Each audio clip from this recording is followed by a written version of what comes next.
Teka, saan ka pupunta?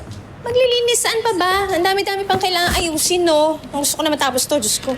Mika, huy, di ba natin pag-uusapan yung nangyari kanina, pati mga sinabi mo? Oo nga. Kanina ka pa hindi mapakali kung sa lalaking yun. Tapos, bakit ko kailangan magpanggap na boyfriend mo? Mo, hindi talaga ako yung pinakilala mong boyfriend. Kahit boyfriend na lang, di pa rin ako pasado. Tama. Sid, nakita mo ba si Jeremiah? Oh.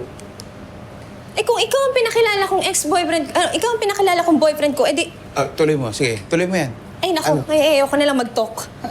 Tsaka wag niyo na akong tatanungin tungkol sa lalaking yon kasi pag siya ang topic natin, hindi talaga ako magtotalk. Nika, pag di mo sinabi sa akin yung totoo, paano kita tutulungan? Akala ko ba pamilya tayo dito, tulungan? Fine.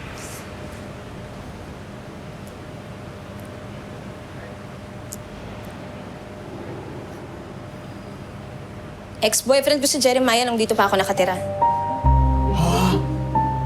Wah, yung lalaking yun, ex mo. Sige, tuloy mo yan, sasabihin mo, tuloy mo yan. Wala naman sa... Ikaw naman ikaw magsasabi, ikaw magtutuloy. What's the tea? Spill it.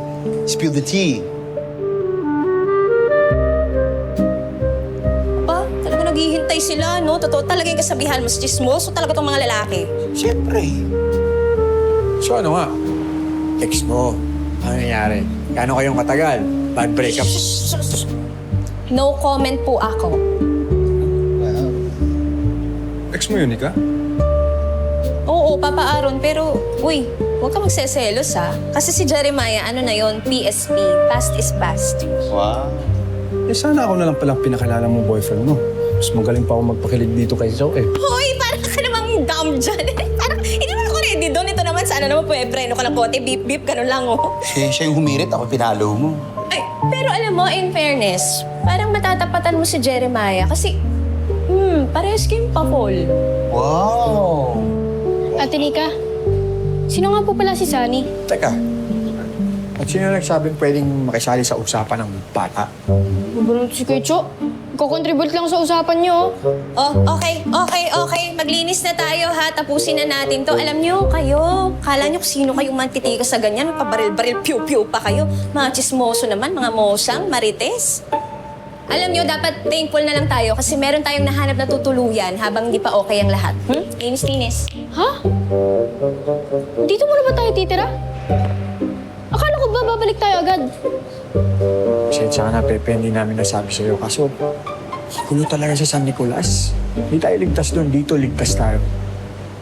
Pero, huwag ka mag-alala. Tapos na lahat ng gulo. Babalik tayo doon agad-agad. Akala ko pa naman mag-aaral lang may Chelsea sa isang school.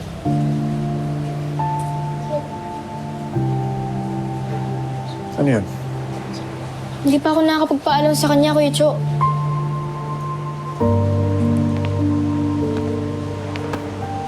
Huwag kang mag-alala. Tawagan natin yung girlfriend mo para makapag-usap kayo. Iba naman, Kuya Cho. Hindi ko pa siya girlfriend. MU pa lang kami, no? Okay, Emil. Sige na. Linis na tayo. Oo nga, linis na. Back to work. Gamitin natin yung napakahabang buhok ni Ate Nika magpangwalis ng sahig.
Masaya ako. Kasi nakita kita kahit saglit.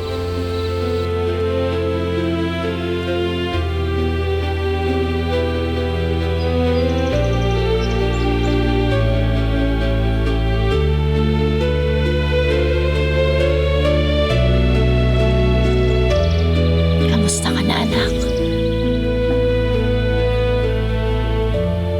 Miss ka na ni Mama. Pero huwag kang mag-alala, anak.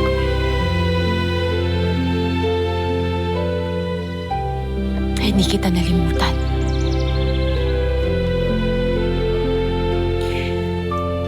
Anak, wala naman talagang nakalimutan ang Mama.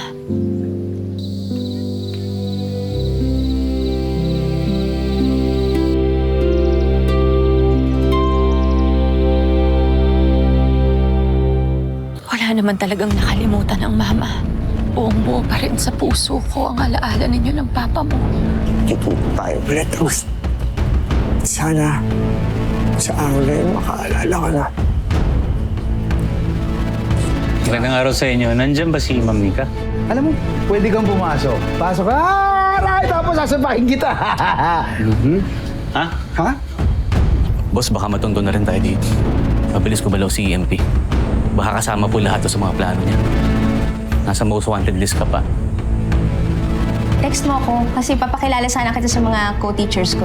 Papakilala? Bakit? Eh, syempre, kailangan malaman din ng mga co-teachers ko na boyfriend kita. Baka teenager eh. Madawit mo pa. Shh.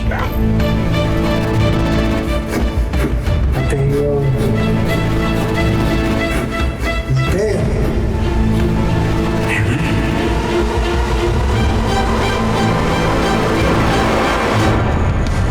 Hello mga kapatid, ito po si Ai de las Alas ng My Best Friend Eman. Mas marami pang emosyon ng mga susunod na eksena kaya click mo na Best Friend at huwag mong kalimutang mag-subscribe sa TV5 YouTube channel.